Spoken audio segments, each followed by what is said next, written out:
Hello students, welcome to नित्यम classes. आज हम एक नया टॉपिक लेकर आपके सामने आए हैं। जैसा कि आपको पता है, हमारी टेंसेज की जो सीरीज है वो चली हुई है और उसी के अंतर्गत हमने प्रेजेंट के और पास्ट के सभी टेंस कंप्लीट करा दिए हैं और फ्यूचर कॉन्टिन्यूअस, जैसा आप बोर्ड पर देख सकते हैं, फ्यूचर कॉन्टिन्यूअस टेंस के बारे में आज पढ़ने वाले हैं। इसमें एक इंटरेस्टिंग फैक्ट है, वो क्या है, ये लिखा है हमने कंफ्यूजन। इसमें थोड़ा कंफ्यूजन की बात हम करेंगे, लेकिन वो बाद में। आप वीडियो को स्किप मत कीजिएगा, इस वीडियो को पूरा देखिएगा। आइए स्टार्ट करते हैं। फ्यूचर कॉन्टिन्यूअस में क्या होता है, इसकी पहचान देखिए। इस जो भी हमारे हिंदी वाक्य होंगे उनके अंत में हमें रहा होगा, रही होगी, रहे होंगे, रहाऊंगा, इस टाइप से जो पहचान होगी वो क्रिया में ये वर्ड जुड़े हुए होंगे और हमें समझ जाना है कि हमें इन टेंस में, इन सेंटेंसेस में फ्यूचर कॉन्टिन्यूअस का प्रयोग करना है। कैसे करना है? हमें इसमें सभी सब्जेक्ट के साथ विल बी प्लस वर्ब की फर्स्ट फॉर्म में आईएनजी का यूज करना है। जैसा कि हमने पिछली वीडियो में आपसे बताया था कि कुछ खास कंडीशन होती हैं जिसमें हम शैल का ही प्रयोग करते हैं। इसमें भी है कुछ सजेशन। यदि कहीं पर सजेशन की बात हम करें या किसी ऑफर की बात करते हैं या फिर जो सेंटेंस हमारा इंट्रोगेटिव होगा उसमें हमें शैल बी का यूज करना है फर्स्ट पर्सन के साथ। आई और वी के साथ हम शैल बी का यूज करेंगे। अदरवाइज हम सभी के साथ विल बी का यूज कर सकते हैं। कोई घबराने वाली बात नहीं है, कोई वाक्य गलत नहीं होगा। लेकिन अगर वाक्य में ये कंडीशन आ जाती है, कहीं पर सजेशन की बात है, ऑफर की बात है या फिर वाक्य इंट्रोगेटिव है, तो आई वी के साथ फर्स्ट पर्सन के जो हमारे सब्जेक्ट हैं उनके साथ हमें शैल बी का यूज करना है। आइए कैसे करना है। हमारा स्ट्रक्चर क्या होगा? Subject, will be, verb, first में आईएनजी और उसके बाद ऑब्जेक्ट। इस सेंटेंस में कुछ कॉमन टाइम एक्सप्रेशन भी आ सकते हैं। In the future, next month, next year, next week, next time, at this moment, at 6 PM tomorrow या फिर एट दिस टाइम टुमारो। ये वर्ड भी हमको इनमें देखने में, इस टेंस में देखने को मिलते हैं। कैसे होगा इसमें? मैं कल इस समय स्कूल से आ रहा हूंगा, यानी कि बात जो है हमारी वो फ्यूचर की हो रही है। कल मैं इस समय क्या कर रहा हूंगा और जो करने का हमारा स्थिति होगी वो कॉन्टिन्यूअस होगी। तो इसको हम आई विल बी, हम सभी के साथ विल बी का यूज कर सकते हैं। केवल ये जो दो तीन कंडीशन हमने बताई हैं उनके साथ हमें शैल बी का यूज करना है। यदि वाक्य में सजेशन है, कोई सुझाव दिया गया है या फिर ऑफर है या वाक्य इंट्रोगेटिव है, तो हम आई और वी के साथ शैल बी यूज करेंगे। अदरवाइज हमें सबके साथ विल बी का यूज करना है। I will be coming from school. अब बात आती है, ये समय दिया गया है एट दिस टाइम टुमारो, इसके लिए हम यूज करेंगे एट दिस टाइम टुमारो। इस तरीके से हमारा जो अफर्मेटिव सेंटेंस है वो कंप्लीट हो जाएगा। अब बात करते हैं नेगेटिव सेंटेंस की। अगर हमें इसमें नोट लगाना है तो यहां पर हम नोट का प्रयोग करेंगे अगर वाक्य हमारा निगेटिव हो। कैसे? मोहन अपना पाठ याद नहीं कर रहा होगा, तो मोहन सभी के साथ हमने बताया विल बी का यूज करना है। विल, अब इसमें नहीं है तो not be learning his lesson.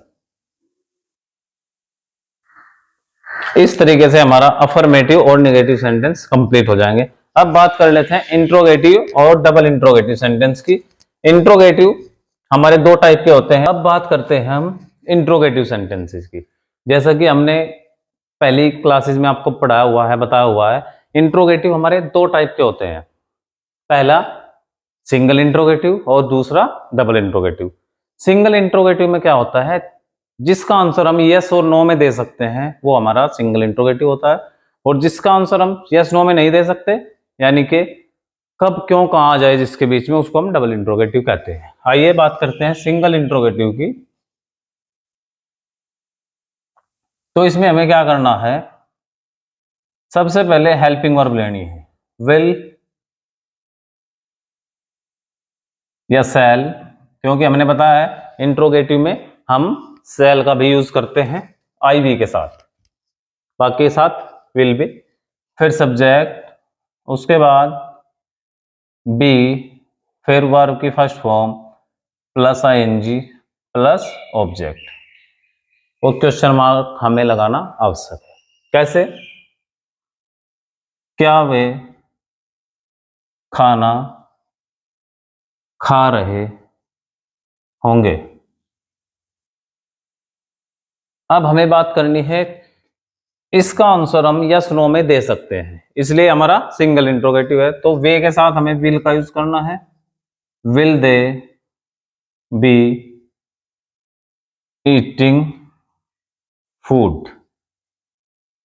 इस तरीके से हमारा सिंगल इंट्रोगेटिव कंप्लीट हो जाएगा। अगर बात डबल इंट्रोगेटिव की करें तो हमें डबल इंट्रोगेटिव में क्या करना है, विल सेल से पहले क्वेश्चन वर्ड का यूज कर देना, जो भी हमारा क्वेश्चन वर्ड होगा, कब क्यों कहां कैसे। कैसे, वह कल इस समय क्या कर रहा होगा।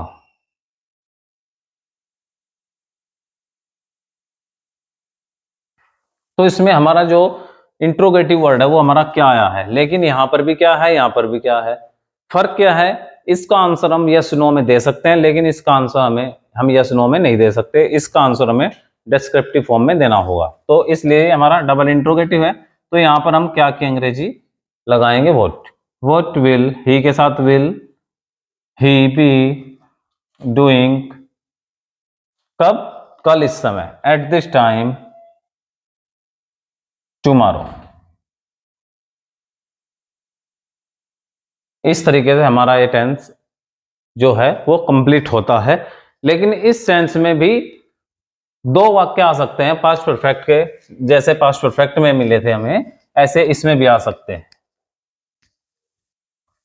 उनको हम कैसे ट्रांसलेट करेंगे,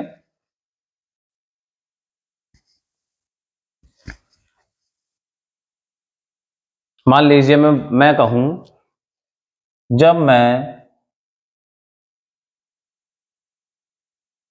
घर आऊंगा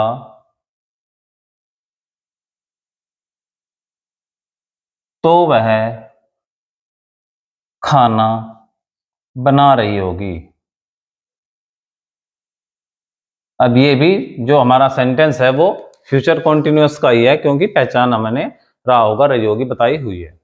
अब इसमें हमें क्या करना है, जो हमारा सेंटेंस कंजक्शन से जुड़ेगा उसको हम प्रेजेंट इंडेफिनिट बनाएंगे, और जो हमारा दूसरा सेंटेंस होगा उसको हम फ्यूचर कॉन्टिन्यूअस बनाएंगे। कैसे, जब मैं घर आऊंगा, यहां से यहां तक हमें बनाना है, तो ये वाला हमें प्रेजेंट इंडेफिनिट बनाना है। When I come home, when I come home present indefinite में हो गया, तो के लिए कोमे का यूज करेंगे, वह खाना बना रही होगी, ये हमारा फ्यूचर कॉन्टिन्यूअस में है, तो इसके लिए हम सी विल बी कुकिंग फूड। इस टेंस में भी फ्यूचर कॉन्टिन्यूअस में दो वाक्य एक साथ आ सकते हैं। अब हम बात करते हैं, इस टेंस में थोड़ा सा कंफ्यूजन होता है, अगर कहीं वाक्य में इस वक्त आ जाए, यानी कि प्रेजेंट में वाक्य हो और प्रेजेंट की बात करे, लेकिन पहचान जो होगी वो रहा होगी, रही होगी से ही जुड़ी हुई होगी। कैसे, मैं बोलूं वह इस समय किताब पढ़ रही होगी, यानी कि मैं यहां पर खड़ा हूं और कोई छत पर है, और मैं यहां से अंदाजा लगा रहा हूं कि भाई वो इस समय क्या कर रही होगी। तो हम इस टेंस को फ्यूचर कॉन्टिन्यूअस में ना बनाकर would be, may be, might be, must be से बनाना प्रेफर करते हैं। कैसे? अगर मैं बोलूं कि वो इस समय चाय पी रही होगी, अगर मैं इस बात को लगभग 50-60% या 70-80% में कंफर्म हूं, तो हम वुड बी प्लस आईएनजी का यूज करेंगे। अगर इस बात में मैं थोड़ा सा 50-50 हूं या 40-60 हूं, तो may be plus verb first ING होगी। और अगर मैं इस सेंटेंस में कि वह इस समय चाय पी रही होगी, अगर मैं इसमें 20-30% है मेरा आइडिया, तो फिर माइट बी प्लस वर्ब की फर्स्ट फॉर्म का प्रयोग होगा। और अगर मैं 100% हूं कि वो इस समय चाय ही पी रही होगी, मुझे पता है कि इस समय वो चाय पीती है और वो इस समय चाय ही पी रही होगी, फिर मैं मस्ट बी और वर्ब फर्स्ट आईएनजी का यूज करेंगे। आइए एग्जाम्पल के तौर पर समझते हैं, एग्जाम्पल से समझने का प्रयास करते हैं।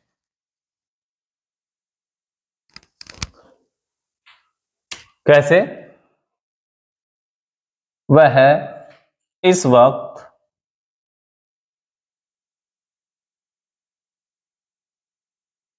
टीवी देख रहा होगा।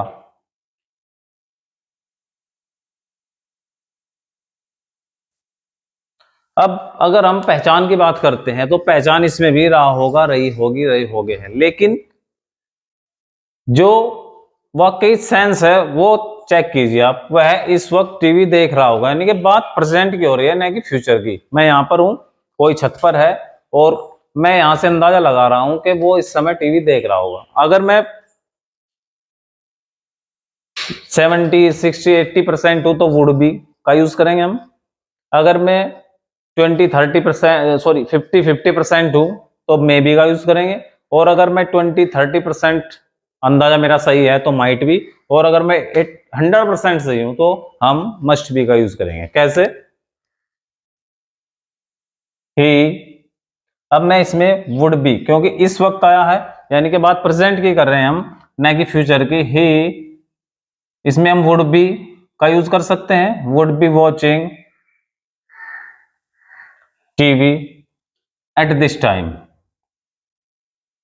इस वक्त के लिए हम एट दिस टाइम का यूज करेंगे। एट दिस टाइम हमें फ्यूचर कॉन्टिन्यूस में भी देखने को मिला था, अभी हमने बताया था। लेकिन बात क्या है, ये इस वक्त प्रेजेंट की बात कर रहा है, इसलिए हमने इसमें वुड बी का यूज किया है। मैं इसको मे बी से भी बना सकता हूं। ही मे बी वॉचिंग टीवी, इसको हम माइट बी से बना सकते हैं। अगर हमारा जो आइडिया है, जो अंदाजा है, वो हमारा कम है, तो माइट बी का यूज कर सकते हैं। अगर मैं बिल्कुल श्योर हूं, 100% हूं कि वो इस समय टीवी ही देखा करता है और वो टीवी ही देख रहा होगा, तो मैं मस्ट बी का यूज करूंगा। He must be watching TV at this time. आशा है आपको आज की जो क्लास है ये आपकी समझ में आई होगी। अगर आपको कोई कंफ्यूजन हो, तो आप कमेंट बॉक्स में कमेंट कर सकते हैं और इसको आप घर बैठ करके प्रैक्टिस कर सकते हैं, बोलने में भी ये काम आता है और नॉर्मली 10th और 12th के स्टूडेंट के लिए भी ये लाभदायक है। थैंक यू, कीप वॉचिंग नित्यम क्लासेस।